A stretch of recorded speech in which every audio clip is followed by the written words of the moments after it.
It's Sparkles. Today I want you to stop calling my friend fat. Yes, I know we haven't met yet, but today I want to take you on a journey on why you shouldn't call yourself fat. Let's get into it. You ever wake up, you're getting out of the shower, you go and you look in the mirror, and you're like, whose booty is that? That's not the booty I ordered from Amazon. If that's you, I want you today to stop calling my friend fat. Because no one is fat. Let me explain. See, lots of us beat ourselves up. We tell ourselves that we're fat and that we can't do things because we're fat. That's not true. And you out there, amazing viewer, you may have fat on your body, but that doesn't make you any different than anyone else.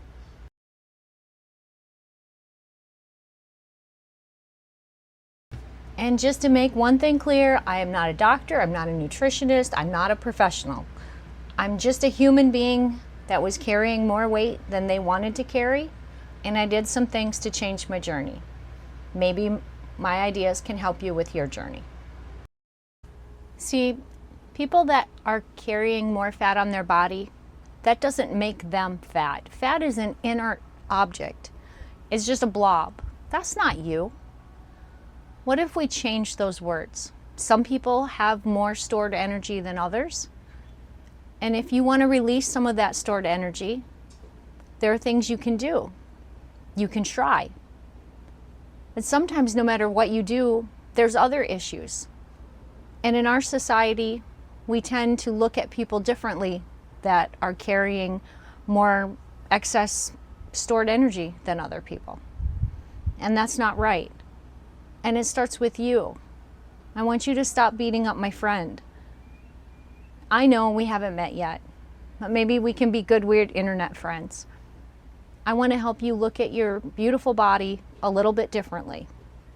Now, I'm not saying to ignore your health condition. I'm just saying change your mindset about who you are, the amazing person that you are. Because sometimes we forget how amazing we are. So I looked at my past and said, how did I get here? How did I have the booty I didn't want? How did I have the extra cushion around my tummy that I didn't want? That happened 1 month at a time. That happened 1 day at a time. I put on the weight that I was carrying, about 2 pounds a month, sometimes 3, and it just crept up on me, right? You don't wake up and all of a sudden nothing fits. It's slow, it's gradual. I decided that's how I was going to release it. I was going to look at small changes I could make to release 2 or more pounds a month. I started moving. I tried going to the gym. That wasn't for me. I started walking. Walking is free. It's something I enjoy. I love being in nature. Maybe there's something you love doing. Maybe you love dancing. You can dance around your kitchen. And I started small. I told myself my goal was to walk or move 5 minutes a day, every day, without fail. And the only time I missed that was when I was really sick and just had to sleep and get better. But otherwise, every day, I just make it a habit. And if you start with 5 minutes, we can all take a 5-minute walk. We can all dance for 5 minutes. Start slow, make it something sustainable, and find your path. Find your journey to your future self. So maybe you stand on the lie box in the morning. The reason I call it a lie box is because it's just data. The lies we tell are the ones we tell ourselves, that because of a number on this little box, we feel a certain way about ourselves. Is that you? See, a lot of us, we wake up in the morning and we look in the mirror and we start saying mean things to ourselves. We stand on the lie box, the scale, and we let that number determine our worth. That's not who you are. That's just data. That number on the scale, that number in your genes, that's where you are today. That's not who you're going to be forever. That's just where you are on your journey. And when you look at it that way, it makes it easier to make changes towards your future. I got some small plates. I got small forks and spoons. And I told myself, you don't have to clean your plate. You don't have to clean anyone else's plate. When you're full, stop eating. And with a smaller plate, I put less on my plate. I didn't tell myself that foods were good or bad. I didn't want to label them. I didn't want to put negativity in food. Any food, too much of it, even too much water, can be harmful to you. It's finding your balance. Now, for some people, they know if they sit down with the ice cream, they're going to eat the whole tub, so maybe they should buy a smaller tub of ice cream. I don't have anything that's off limits. I just do my best to eat more healthier food than less healthy food. I still have cheeseburgers and chips and delicious brownies that my husband makes. I just don't eat as much of it. And these small changes over time help me get back to a healthier weight. And maybe you've tried things before. I can tell you diets don't work. Lifestyle changes do work. And what you need to change in your life, you've experienced this before more than likely if you're not the weight that you want to be or the health you want to be in.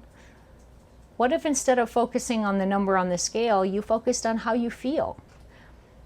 I know myself, when I eat a lot of processed foods, sometimes I get a headache, sometimes my joints hurt.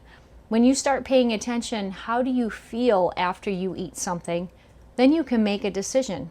Do I want to eat this? Do I want to feel like this? And everyone's going to be different. So before you jump on the latest diet plan, I mean, come on, diet? The first few letters are die. Like, that doesn't sound like any fun. What if you were creating your new journey? Your journey to your vision of health? That's a personal challenge then, right? And you can adjust it and tweak it. There is no all in or nothing in life. Everything's a journey. What if today you decided to be nice to you, to treat yourself like an amazing person, and to be a friend to yourself? Yes, I know losing weight, or releasing weight, as I like to say, isn't always easy. And sometimes there's other things fighting against you. It could be the age you are, it could be your hormones, it could be an underlying medical condition. Well, when you strive to fit into somebody else's box and to fit a picture of what health looks like, you may never fit in that box. I'm not saying that exercise and eating healthy foods isn't a good idea. I'm just saying that for some people, no matter what they do, they're always going to be a little bit heavier than they wish to be. I just want you to not beat yourself up over it, because you are an amazing person. And I guess the biggest reason I don't want you to call my friends out there fat is because that's not who you are. Because you are an amazing human being that can be, do, or have anything you want, regardless of where you're at on your health journey. You want that promotion at work? Go for it. You want to wear a bikini and go to the beach? Do it. It's your journey. Embrace the journey you're on and focus on the journey that you're working on.